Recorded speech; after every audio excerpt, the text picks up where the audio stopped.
Muy buenas, ya son las 4 de la tarde, hora, como siempre, aquí en Negocios Televisión, para Todo es Geopolítica, ese espacio donde, bueno, pues debatimos un poco sobre lo que ha ocurrido a lo largo de la jornada, sobre todo lo que tiene que ver, ¿no?, con la geopolítica, con lo que está ocurriendo, por ejemplo, en esa cumbre de los BRICS, que ya termina en el día de hoy, donde hemos tenido, por cierto, que ya se lo hemos contado aquí en Negocios Televisión, pero se lo recuerdo, 6 nuevos miembros, esa ha sido la decisión, el anuncio de esta cumbre de los BRICS, entre ellos Arabia Saudí, Irán, Argentina también, que puede ser algo polémico, sobre todo después de la última victoria de Javier Milei en el país.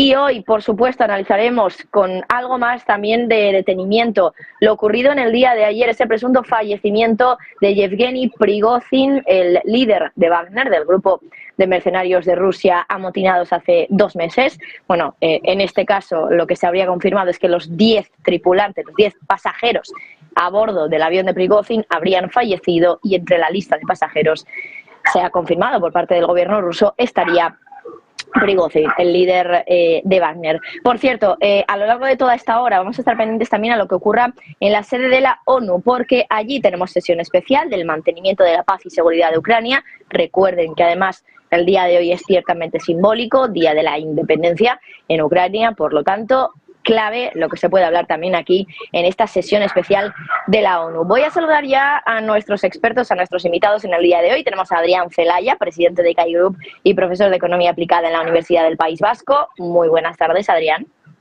Hola, buenas tardes, Marta. ¿Qué tal? Y también tenemos con nosotros a Luis Rodrigo de Castro, experto en Relaciones Internacionales del CEU. Luis, también muy buenas a ti, muchas gracias. Buenas tardes, Marta.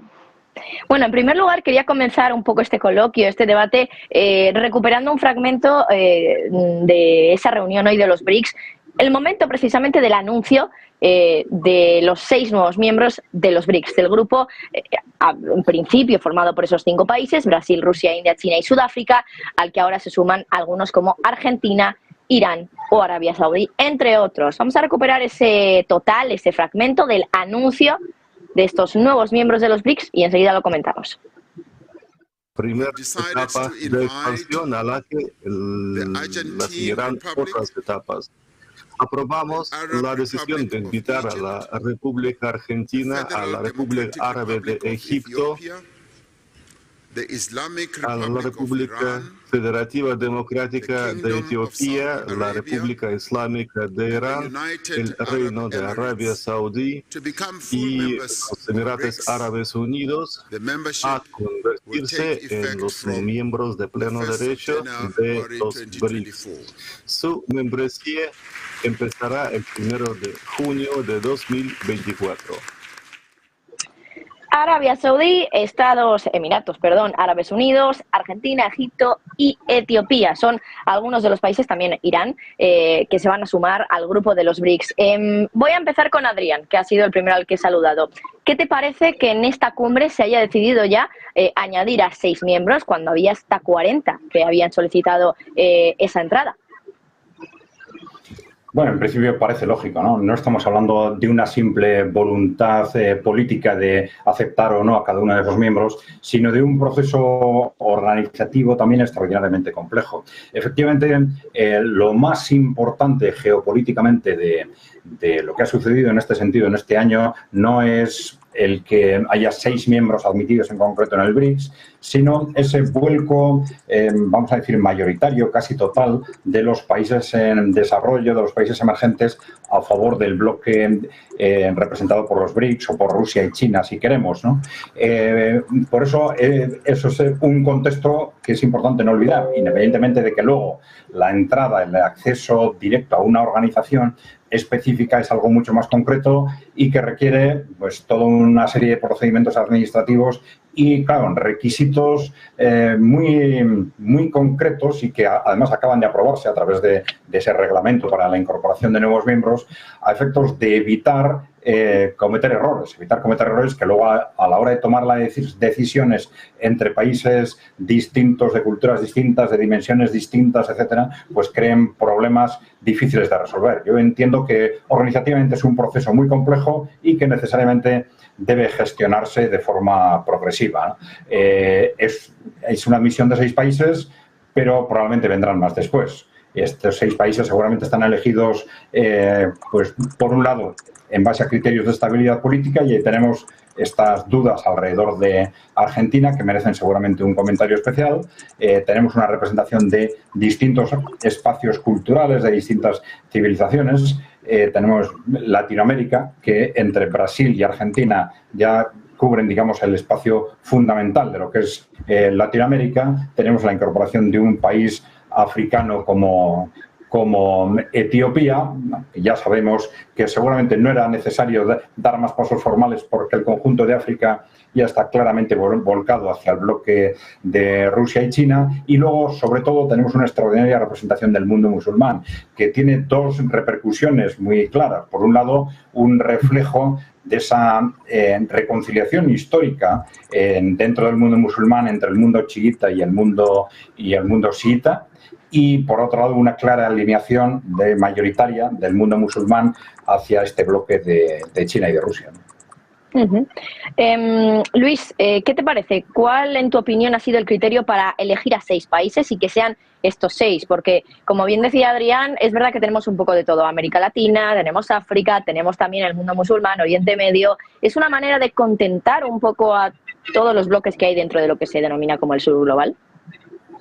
Sí, yo además creo que lo que ha debido imperar es también, porque claro, aquí teníamos 5 con intereses un poco contrapuestos, es decir, debían de ser 5 que no es que gustaran a los, tenemos 6 en concreto. Yo a Argentina lo pondría un poco en cuarentena a la espera de ver qué pasa con Milei a finales de año, pero bueno, estos 6 tenían que tener una característica fundamental, y es no tener el veto o no estar mal considerados por alguno de los 5 que están ya ahí dentro. Yo, por lo tanto, ese sería el primer rasgo que destacaría, es que tenían que contar con el placet de los 5 BRICS que a día de hoy estaban.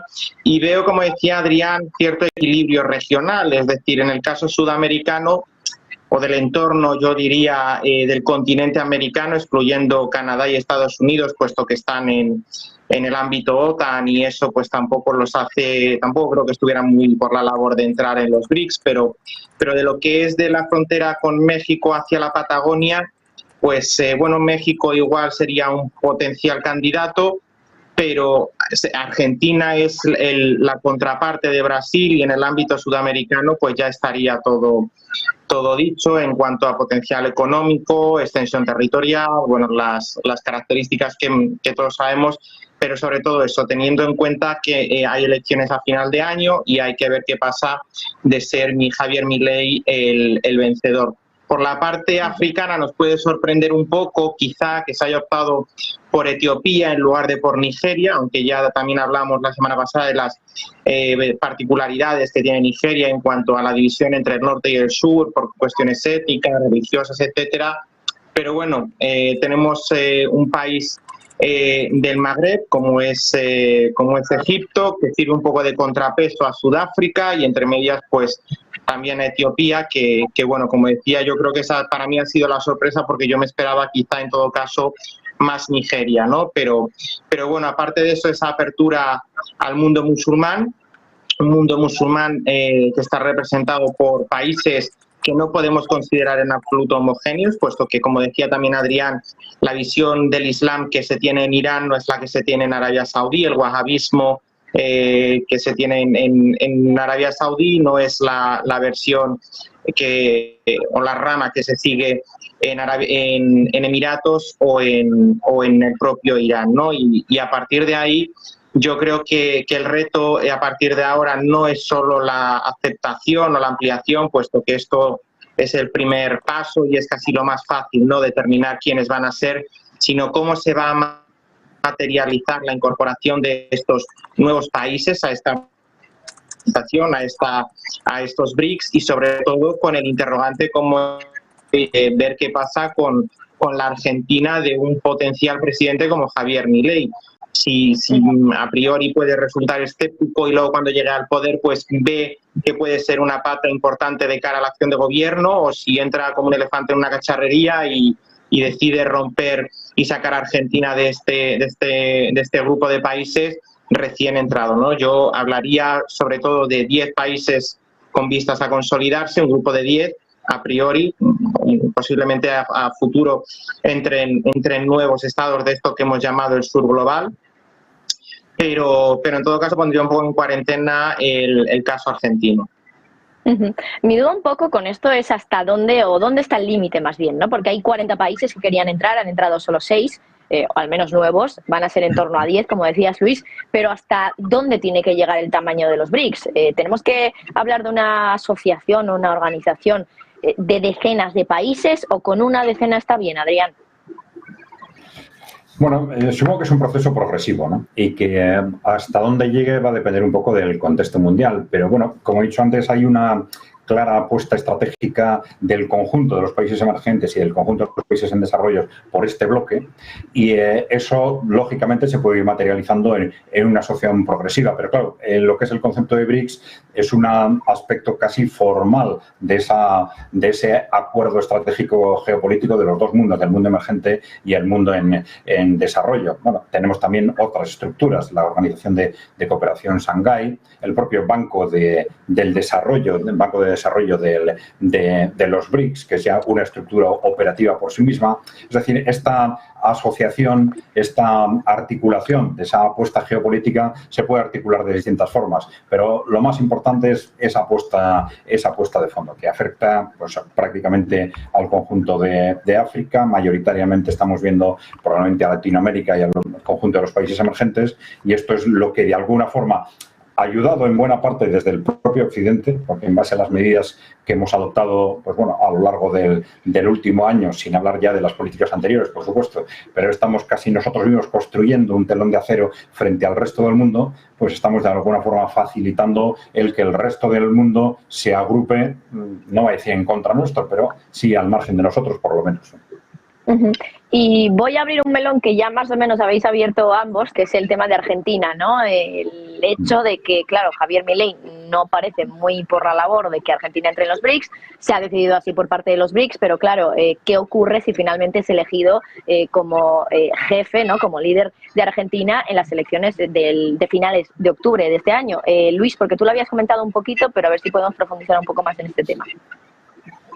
Sí, yo aquí siempre, cuando alguien es candidato y tiene un discurso en una línea que puede ser incluso radical en algunos casos, pues aquí siempre estos liderazgos o estas personalidades siempre, y es curioso, tienen como dos posibilidades, ¿no? Una es la de mantener ese discurso radical una vez que llegan al poder, es decir, ser coherentes con lo que habían dicho en campaña, independientemente de que eso pueda suponer disrupciones de calado para el país que gobiernan, pero por otro lado siempre hay algunos casos en los que no es que el poder transforme, sino que el pragmatismo con el que esa persona que durante la campaña ha tenido un discurso en una línea contraria a un proyecto determinado, pues cuando llega al poder no se relaja, pero sí que se vuelve un poco más escéptico en cuanto a esa radicalidad, ¿no? Y aquí yo, bueno, pues si Javier Milei sigue con la línea que parece que está teniendo ahora durante la precampaña y que será la que posiblemente también tenga durante la campaña, pues Argentina acabe saliendo de este bloque, porque parece ser que es lo que apunta el posicionamiento que actualmente tiene Milei, ¿no? Pero tampoco cabe descartar que una vez que llegue a la Casa Rosada,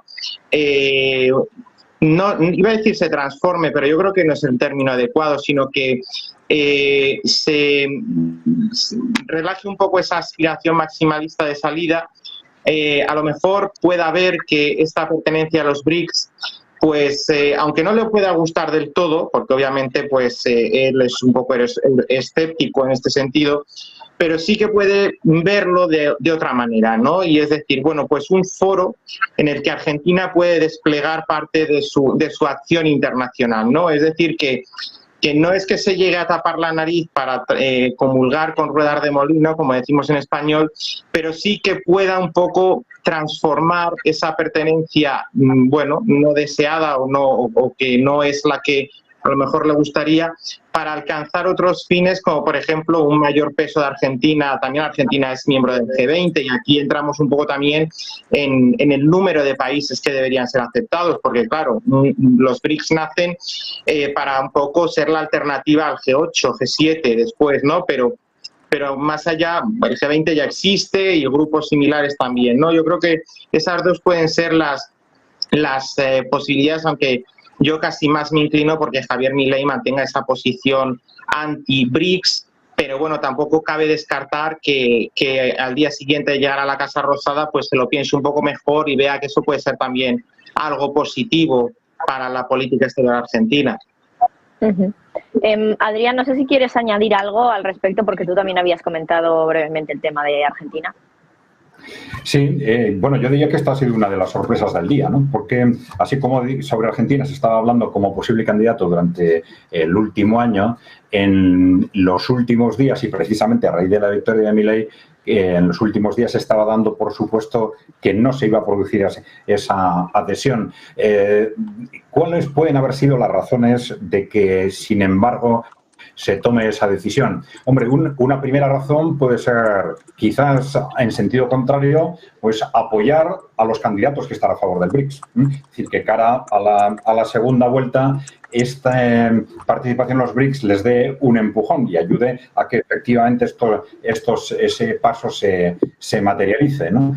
La segunda puede ser que dispongan de información sobre los contextos de fondo que están moviendo la política argentina en los distintos grupos y que quizás esté sucediendo en Argentina algo similar a lo que puede haber sucedido anteriormente en Brasil, por ejemplo, ¿no? En Brasil había dudas sobre qué iba a pasar con la relación entre Brasil y los BRICS en el momento en que Dilma Rousseff, que era una clara partidaria de la consolidación de los BRICS, fue sustituida por Bolsonaro.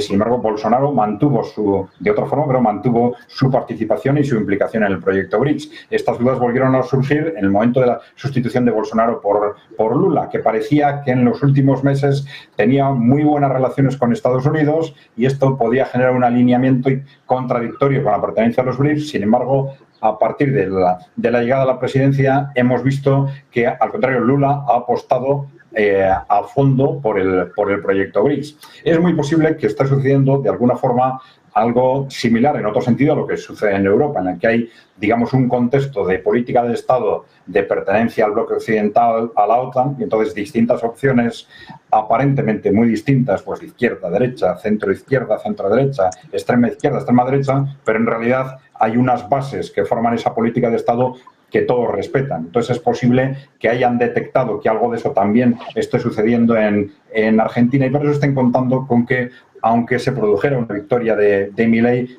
hay muchas posibilidades de que respete ese nuevo statu quo, ¿no? Tenemos todavía muchos temas encima de la mesa. Sin ir más lejos, lo ocurrido en el día de ayer era el tema del día, lo sigue siendo un poco de la semana. El fallecimiento, la muerte de Prigozhin, el líder de Wagner, va a tener que ser a la vuelta de publicidad. Unos minutitos a publi y enseguida volvemos para comentar largo y tendido lo ocurrido ayer y las consecuencias que puede tener este fallecimiento. Enseguida volvemos.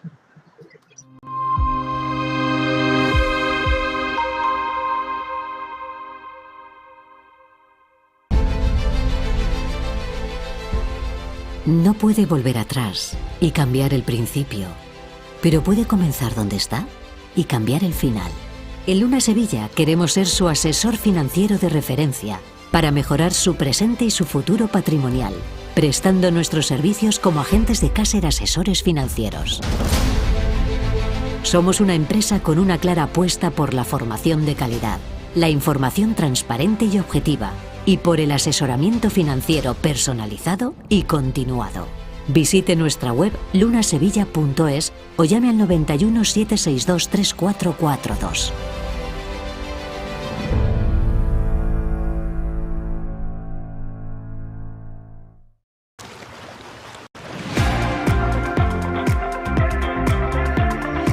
Sueños a orillas del Mediterráneo. Sueños que podrás revivir una y otra vez. Sueños que construimos a medida. Sueños que te permitirán desconectar de la rutina.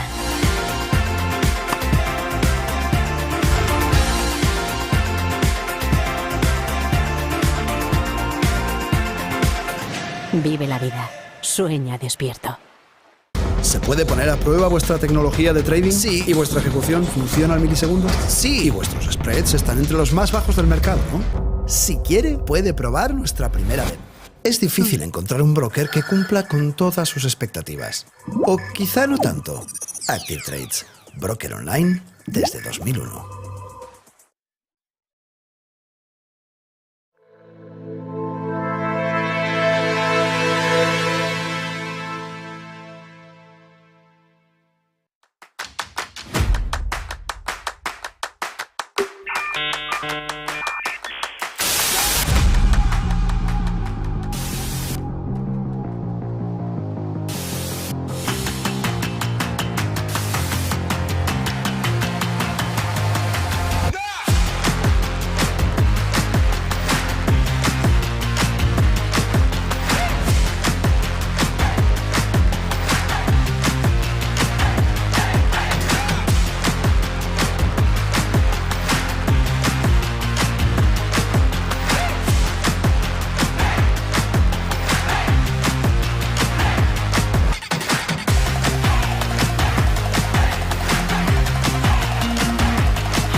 Bueno, pues ya estamos de vuelta, todo geopolítica, hoy centrándonos en la cumbre de los BRICS, pero también, por supuesto, en el tema de la semana, ese fallecimiento, la muerte presunta todavía, porque bueno, tampoco se ha confirmado efectivamente que haya fallecido. Se dice que han fallecido los 10 pasajeros a bordo de ese avión que ha tenido ese accidente. Se dice que entre ellos, en la lista de pasajeros, estaba Prigozhin. Esa es bueno, la manera más oficial en la que se nos ha dicho que este hombre, el líder de Wagner, habría fallecido en ese accidente.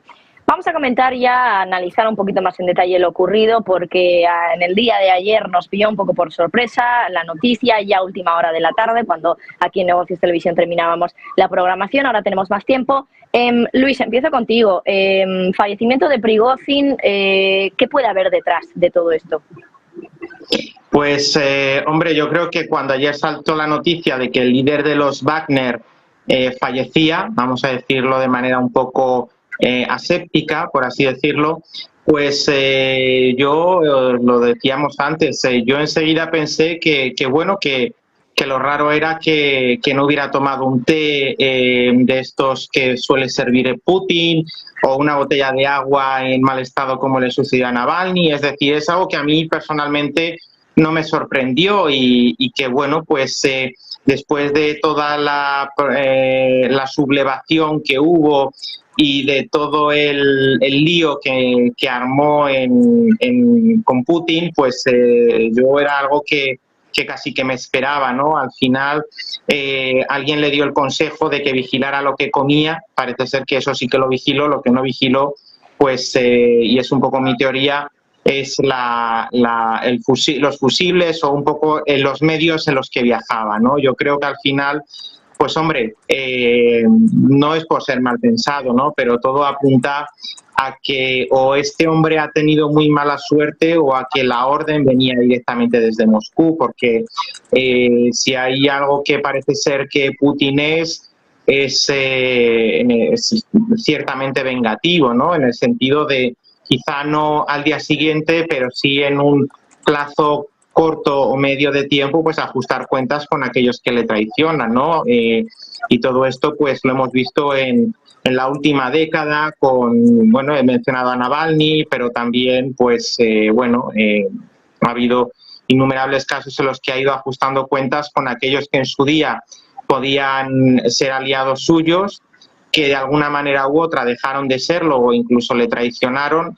Y bueno, pues la marcha de Prigozhin hacia Moscú, pues creo yo su sentencia de muerte. Vamos, no creo que me equivoque al decir que la muerte no ha sido un accidente, y yo creo que ese giro que tuvo en esa marcha hacia Moscú, ese desafío hacia Putin, pues fue un poco lo que marcó su sentencia de muerte, ¿no? Y bueno, pues ayer tuvo un accidente y nunca sabremos la verdad. A ciencia cierta se dirá que fue un accidente, probablemente a lo mejor la culpa acabe siendo del piloto, pero bueno, yo es un poco la teoría y ya digo, no es por ser mal pensado, pero hay veces que uno piensa mal y acierta, ¿no? Por cierto, por contarles también a los espectadores lo que va ocurriendo en estas horas, el gobierno ruso de momento no se ha pronunciado sobre el fallecimiento de Prigozhin, tampoco lo ha hecho hoy Vladimir Putin, que ha hablado, de hecho, en esa cumbre de los BRICS esta mañana, no ha mencionado en absoluto el tema de Prigozhin. Ha hablado Luis sobre la posible causa, mencionabas, podrían achacárselo al piloto. Hoy he leído también tema de explosivos que podría haber en el tren de aterrizaje del avión. Adrián, ¿dónde podría estar la causa de ese accidente? Bueno, vamos a ver, si tenemos en cuenta el contexto, parece improbable, o sería mucha casualidad, efectivamente, que se tratara de un accidente, entre comillas, ¿no? Vamos a ver, porque ya se ha empezado a hablar de la posibilidad de que haya habido un misil, etcétera, ¿no? Tendríamos que pensar, si eso ha sido así, cuáles son las posibles causas o las causas probables, ¿no? Bueno, depende también de, esto tiene que partir la interpretación que hagamos, que necesariamente va a ser provisional y especulativa. Claro, estamos justo al día siguiente, es muy pronto para decir nada de una forma seria, pero bueno, tenemos que fijarnos en las apariencias y las probabilidades en función de esas apariencias, ¿no? Bueno, entonces, si partimos de cuál era el contexto hasta entonces, la interpretación que nosotros estábamos dando, como más probable, era que se trataba, lo que había sucedido en esa aparente revuelta era probablemente una escenificación con otros objetivos, ¿no? Claro, si ahora estuviéramos pensando en que a lo mejor realmente fue una sublevación como tal, no una escenificación, esto podría explicar lo que ha sucedido ahora como una represalia o un castigo como contrapartida de eso, como respuesta a esa sublevación, pero no encajaría en el supuesto que considerábamos más probable de una escenificación. Hay que tener en cuenta que Prigozhin como tal ha recurrido constantemente a esas escenificaciones, en el propio Bakhmut, intentando constantemente engañar con sus declaraciones al bando ucraniano.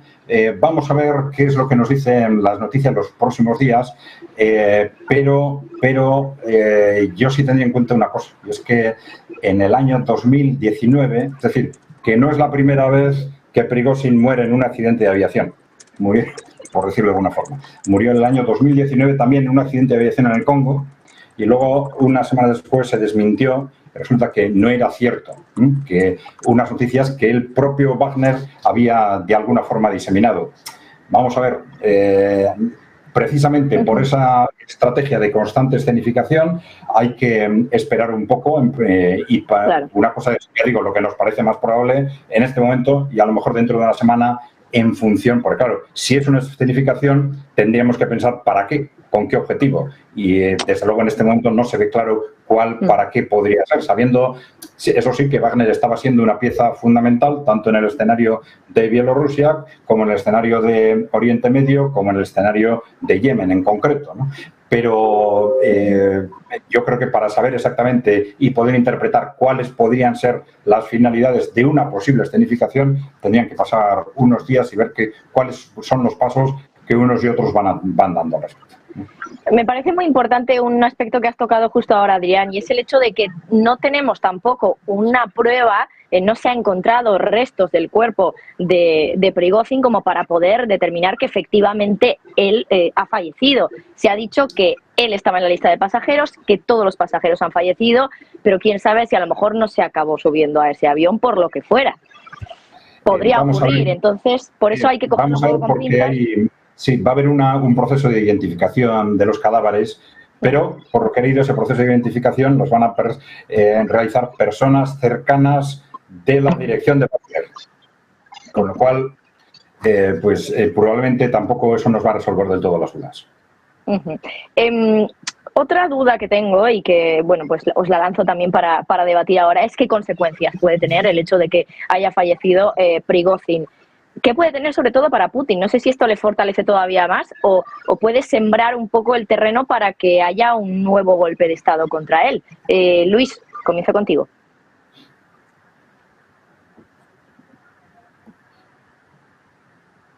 No sé si me escucha Luis. Vale, me parece que se le ha caído la conexión. Vamos a intentar recuperarla. Creo que Adrián todavía lo tenemos, ¿verdad? Sí, sí. Perfecto. Vale, pues Adrián, empiezo contigo este nuevo debate. ¿Consecuencias para Putin del presunto fallecimiento de Prigozhin?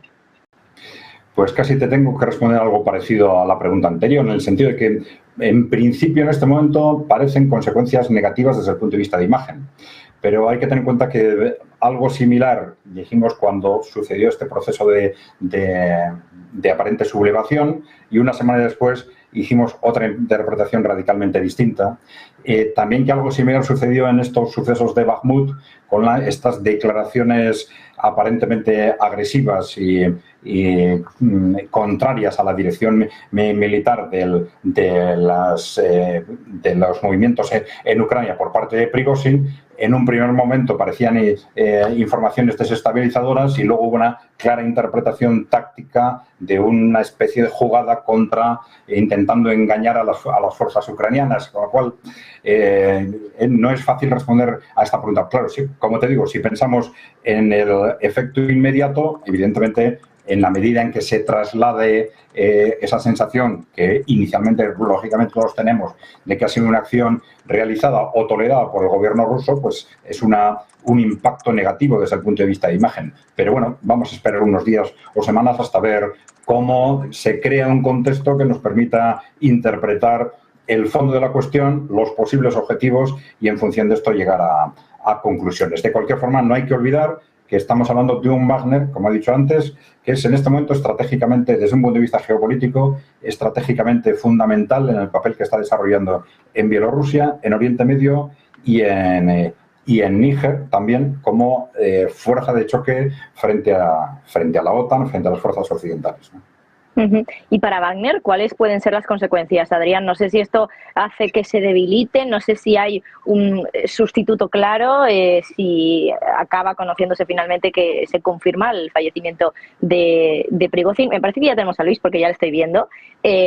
Luis, le preguntaba a Adrián por las consecuencias que podría tener para Putin el hecho de que haya fallecido Prigozhin y ahora también planteaba el hecho de las consecuencias que puede haber para Wagner si va a continuar existiendo como tal, como lo hacía ahora. Te lanzo estas dos preguntas a ti, si te parece, y enseguida cambiamos ya de tema porque tenemos muchas cuestiones de las que hablar. Sí, bueno, yo creo que en caso de que vamos también un poquito a hablar con la cautela suficiente, ¿no? Porque como decía Adrián, esto ya pasó hace unos años en el que se le daba por muerto y luego pues no estaba realmente, ¿no? Pero bueno, yo creo que esta vez es diferente. En este caso yo creo que el grupo Wagner está lo suficientemente estructurado como para seguir funcionando, eso pues es innegable. Y bueno, pues en cuanto a su implicación en los conflictos que tenemos en curso en determinadas zonas, sobre todo en Ucrania, yo creo que no va a haber un cambio significativo. Al final, las fuerzas Wagner eran un apoyo o son un apoyo a la fuerza rusa. Es decir, Rusia tiene un ejército lo suficientemente poderoso y numeroso como para desempeñar la guerra o llevar a cabo estas acciones por sí sola. Es decir, es Rusia, no es un país pequeño ni un país con una fuerza militar insignificante. Es decir, eso lo tenemos que tener claro, con lo cual yo no creo que vaya a impactar de manera significativa en el desarrollo del conflicto ucraniano, y tampoco creo que la desaparición del líder acabe provocando la desaparición completa del grupo Wagner. Eso yo creo que serían, de manera un poco resumida y breve, la respuesta a las dos preguntas que me lanzabas. Vamos a hacer una breve pausa de nuevo y enseguida volvemos con más cuestiones, porque hoy, recuerden, es el Día de la Independencia en Ucrania y también quiero comentar ese desembarco que ha realizado Ucrania, según su inteligencia militar, en Crimea. Enseguida, después de la publi.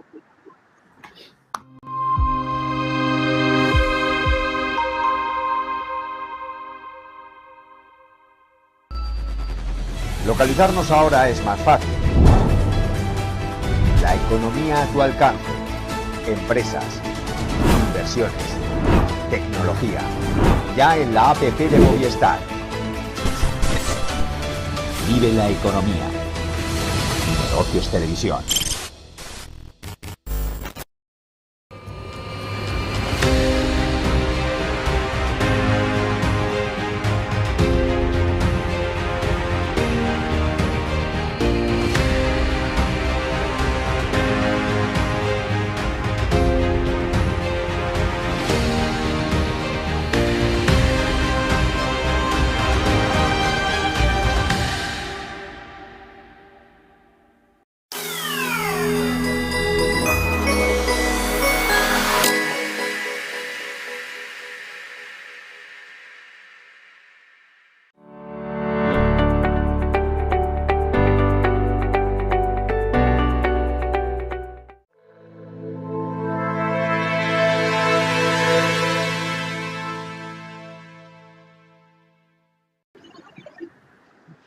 Ya estamos de vuelta en Todo es Geopolítica, ya hemos comentado esa incorporación a los BRICS, esos 6 países, también el presunto fallecimiento de Prigozhin, el líder de Wagner, en un accidente aéreo en la tarde de ayer. Y ahora vamos un poquito más allá de esto, porque hay muchas más cuestiones que comentar. Decía antes de irnos a publicidad, Día de la Independencia en Ucrania, y hoy, bueno, pues simbólicamente también la inteligencia ucraniana ha anunciado que han realizado una operación de desembarco con éxito en Crimea. ¿Qué implica esto, Adrián? Bueno, yo creo que este tipo de movimientos son importantes desde el punto de vista de imagen, ¿no? Ucrania está jugando una estrategia de imagen de forma continuada durante los últimos meses. Entonces, a pesar de las enormes pérdidas en hombres y material que está teniendo en el terreno, la importancia que para ellos tiene transmitir fundamentalmente frente a Occidente y frente a la OTAN, que son capaces de una forma u otra de hacer frente a Rusia, se refleja, bueno, pues en esta estrategia de enviar drones hacia el territorio ruso. Pues bueno, este tipo de movimientos de un desembarco de unos pocos hombres, poner una bandera e irse, que bueno, esto son también gestos de que no alteran, digamos, el equilibrio de fuerzas en el terreno, no alteran en principio la evolución ni por supuesto el resultado de la guerra, pero eso no hay que descartar es decir, no nos debe llevar a la conclusión de que tiene su importancia de imagen, pero tiene su importancia, porque como vosotros habéis utilizado la palabra simbólico, pues bueno, tiene ese efecto de imagen cara a su propia población, a mantener viva, digamos, esa llama de mantener el esfuerzo de guerra, y cara a la OTAN y a Occidente, pues intentando alargar de alguna forma el proceso y contrarrestar ese cada vez más frecuente llamamiento de Occidente a la necesidad de que Ucrania se siente a negociar y empiece a aceptar cesiones quizás crecientes para llegar a un acuerdo con Rusia. Luis, ¿tiene implicaciones en el frente, en el avance que puede hacer Ucrania en el frente, el hecho de que haya habido este desembarco en Crimea?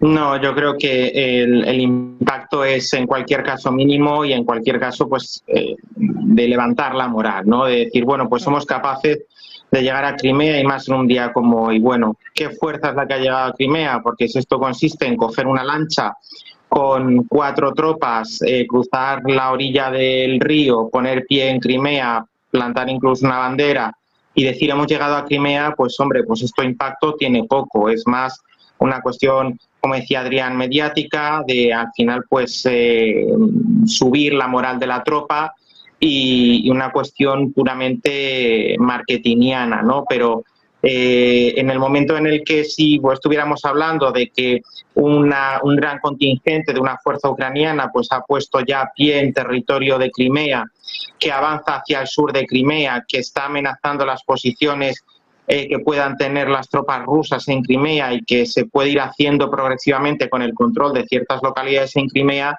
esto podría ser otra cosa y quizá la situación sería diferente, ¿no? Pero el hecho de haber puesto pie en Crimea y en los términos en los que estamos hablando, yo lo veo como una operación de marketing, como una estrategia simbólica, como decía, de subirle la moral a la tropa y ligado con el patriotismo simbólico del 24 de agosto. Pero más allá de eso no creo que suponga un punto de inflexión ni que esto sea la primera etapa de un gran despliegue o de una reconquista de Crimea. Yo simplemente lo veo como algo que bueno, pues como un elemento insignificante dentro en lo militar, en lo mediático y en lo demás, pues sí, es un elemento importante precisamente por la significación que tiene el 24 de agosto esta fecha en Ucrania, ¿no? Si seguimos un poco en ese capítulo diario de lo que va pasando en el frente, en la guerra, me parece llamativo destacar también algo que me parece que ya ha comentado Adrián, que es el hecho de que vuelve a haber otro día más, creo que ya es el 7º consecutivo, que se derriban drones en Rusia, drones que presuntamente serían ucranianos. Lo comentábamos ayer también en Todos Geopolítica, que resulta curioso que lleve esto tanto tiempo dándose, desde Europa incluso lo lleguen a defender o justificar de alguna manera, que ayer Borrell parecía que lo estaba justificando. Desde Estados Unidos querían ser más contundentes en su no a apoyar que Ucrania esté mandando drones a territorio ruso. Pero claro, me parece un nuevo capítulo en esta guerra al que parece que no se le está prestando demasiada atención, o al menos eso me da la sensación desde Rusia, porque tampoco veo represalias porque estén atacando presuntamente su territorio. Adrián. Bueno, sí es cierto que con este tipo de movimientos Rusia suele actuar de forma bastante fría y no suele tener reacciones inmediatas. Es decir, Rusia no le está dando demasiada importancia al efecto imagen, como sí le está dando Ucrania.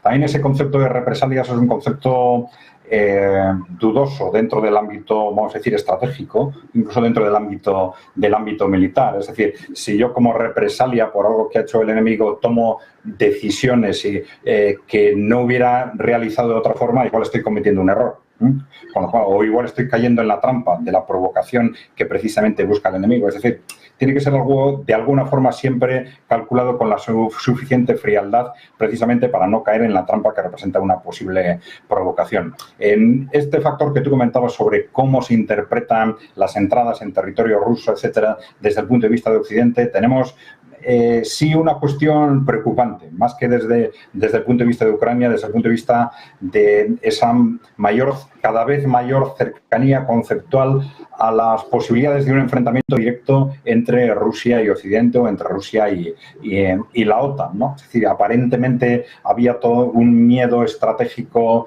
cerval frente a cualquier movimiento que pudiese implicar una agresión contra Rusia, pero hay una tolerancia creciente a que Ucrania utilice unos u otros instrumentos para atacar a Rusia, y esto, bueno, revela por un lado esa conciencia de que las cosas no se están desarrollando como Occidente preveía, y por otro lado que hay sectores muy importantes dentro de Occidente, sobre todo en el Reino Unido, pero también en parte en Estados Unidos, que no descartan vamos a decir, lo que ellos interpreten como una necesidad de quizás aceptar un enfrentamiento estratégico directo con Rusia.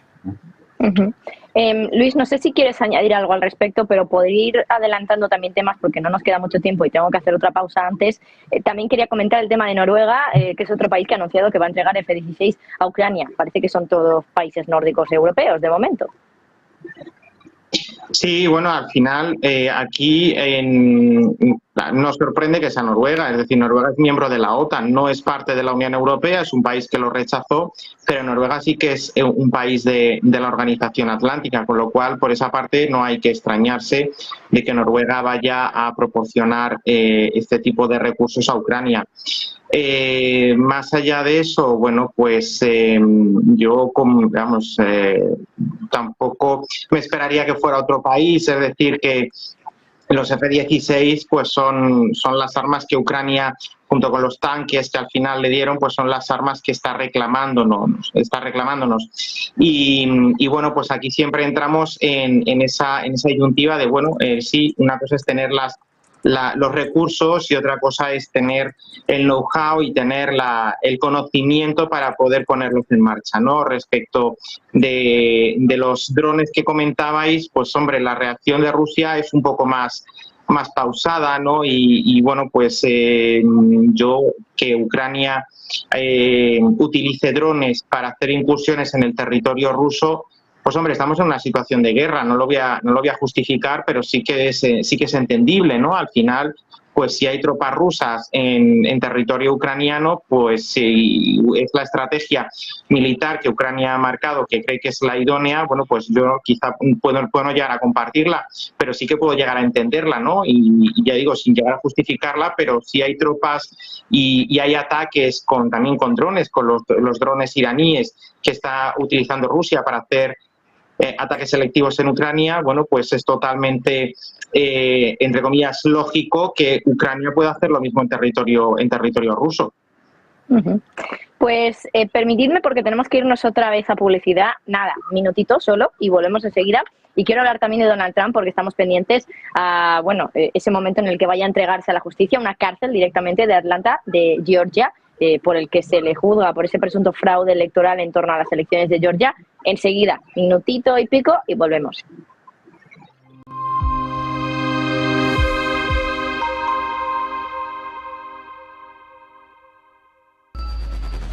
Localizarnos ahora es más fácil. La economía a tu alcance. Empresas, inversiones, tecnología. Ya en la APP de Movistar. Vive la economía. Negocios Televisión.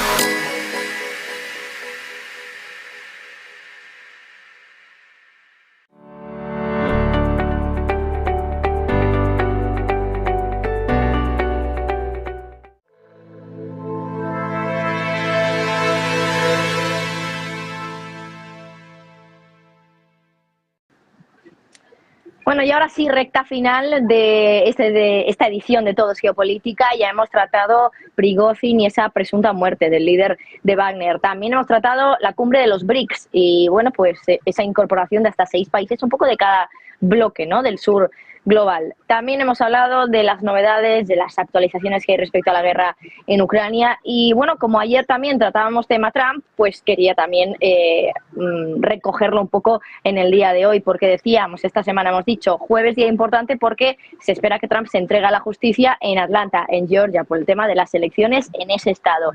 De momento creo que no se ha entregado todavía, porque estamos pendientes a las imágenes que nos están llegando directamente desde allí. Lo que sé, porque lo publican algunos medios también estadounidenses, es que justo hoy se ha dado a conocer que ha cambiado de abogados Donald Trump para este caso, el de Georgia específicamente. ¿Por qué lo hace Donald Trump? ¿Por qué se entrega? Entiendo que para pagar la fianza en este caso y ya poder irse tranquilo, pero no deja de ser interesante. Luis, empiezo contigo. Bueno, pues yo aquí lo veo más que nada sobre todo una estrategia también mediática. Ayer hubo el primero de esos debates en los republicanos, en el que Donald Trump no estuvo, y parece ser que la estrategia mediática en la carrera de Donald Trump por la nominación demócrata va a ser un poco ir por libre, evitar un poco encontrarse con esos 8 candidatos, algunos de los cuales fueron colaboradores suyos durante los 4 años de presidencia. Está Mike Pence, el que fue su vicepresidente, está Nikki Haley, la que fue embajadora ante la ONU. Bueno, pues parece ser que Donald Trump va a seguir una estrategia paralela para mantenerse vivo en los medios. Yo creo que tampoco le hace falta, porque Donald Trump tiene el suficientemente tirón mediático por sí solo como para hacer la competencia televisiva a la parte oficial del Partido Republicano en el sentido de los debates que organiza esta fuerza política, ¿no? Pero ayer, decía, era el primero de estos debates. Donald Trump dejó grabada una entrevista con un periodista, parece ser que también afín a Donald Trump, para hacer un poco, pues, esto que los medios conocéis bastante, ¿no? Que es un poco la envolvente de la contraprogramación.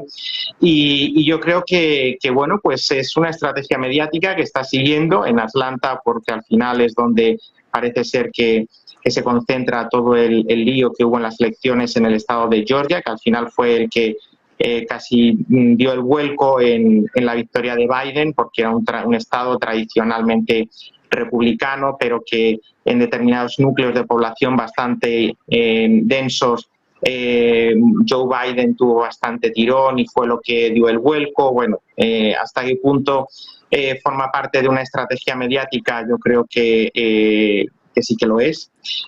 Aparte también hay que tener en cuenta que bueno, pues es la primera vez que un expresidente, no es la primera vez que un expresidente compite nuevamente por la presidencia una vez que pierde ese segundo mandato inmediato. Ya pasó hace unos 100 años con otro candidato republicano, pero sí que es la primera vez que un presidente que lo fue, que no consiguió ese segundo mandato consecutivo, está en unas condiciones como en las que está Trump, ¿no? Con esas causas judiciales abiertas que podrían dar incluso la carambola de tener un presidente en ejercicio condenado, y hasta qué punto pues se podría autoindultar, pues también estaría sobre la mesa, ¿no? Pero yo creo que todo forma parte de la estrategia mediática de Donald Trump.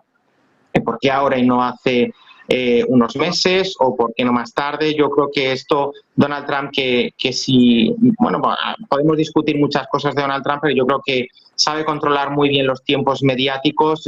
Vamos, no me cabe la menor duda que es una estrategia que él tiene marcada para recuperar la Casa Blanca, o por lo menos la nominación republicana para las elecciones de noviembre del año que viene.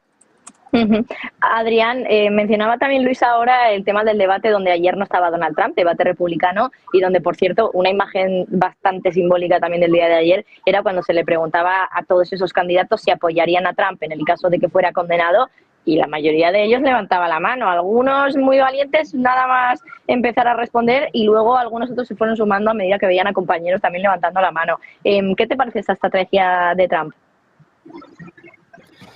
Bueno, me parece lógica. Es decir, que candidatos que se consideran muy por encima de los demás tienden a evitar diluirse en el número. Es decir, si Trump hubiera comparecido ayer, hubiera sido 1 entre 8, 1 entre 9, de alguna forma, ¿no? Entonces, no yendo, mantiene esa imagen que tiene frente a la base del Partido Republicano de ser el candidato, digamos, ¿no? Y probablemente en este momento pocas personas tienen dudas de que él va a ser el candidato republicano, salvo que algo extraordinario pase, ¿no? Y ahí entra este tema de los movimientos judiciales que curiosamente se están produciendo a la vez, por un lado contra Trump y por otro lado contra Biden, los escándalos con su hijo, los escándalos en Ucrania, etcétera, ¿no? Yo creo que todo esto es algo inédito, en buena parte, como explicaba Luis, pero que responde a un contexto en el contexto en el que se está moviendo Estados Unidos, que no es el tradicional posible relevo, posible cambio entre Partido Republicano y Partido Demócrata, que estamos realmente ante un cambio civilizatorio, ¿no? En el que no eran meros matices, como antes, no son meros matices de gobierno los que están en juego, sino realmente un auténtico distinto modelo de país, un distinto modelo de mundo, distinto modelo de relaciones sociales. Hay muchas cosas en juego, ¿no? Y cuando hay muchas cosas en juego, con un tanto de cinismo a veces se ha dicho que la democracia funciona bien cuando no hay nada importante en juego, pero que cuando hay cosas importantes en juego es cuando empieza a verse en dificultades, ¿no? Y algo de esto está sucediendo. Las dos partes están pensando que hay un auténtico cambio civilizatorio en juego y están dispuestas, vamos a decir, a romper la baraja, a jugar fuerte, a utilizar la vía judicial, etcétera, ¿no? Yo creo que ese es un poco en el contexto en el que estamos moviendo y en el que al final se va a mover en función de un cálculo de en qué medida con estos procedimientos judiciales hago daño a la persona a la que le estoy acusando o le estoy beneficiando cara a las siguientes elecciones. Bueno, es un juego difícil y que se irá decantando en los próximos meses probablemente. Bueno, pues hasta aquí el tiempo de Todo es Geopolítica en el día de hoy en Negocios Televisión. Adrián Celaya, presidente de CAI Group y profesor de Economía Aplicada en la Universidad del País Vasco. Luis Rodrigo de Castro, Relaciones Internacionales en el CEU. A los dos, como siempre, un placer teneros y muchísimas gracias por estar con nosotros. Gracias a vosotros, Martín. Buena tarde.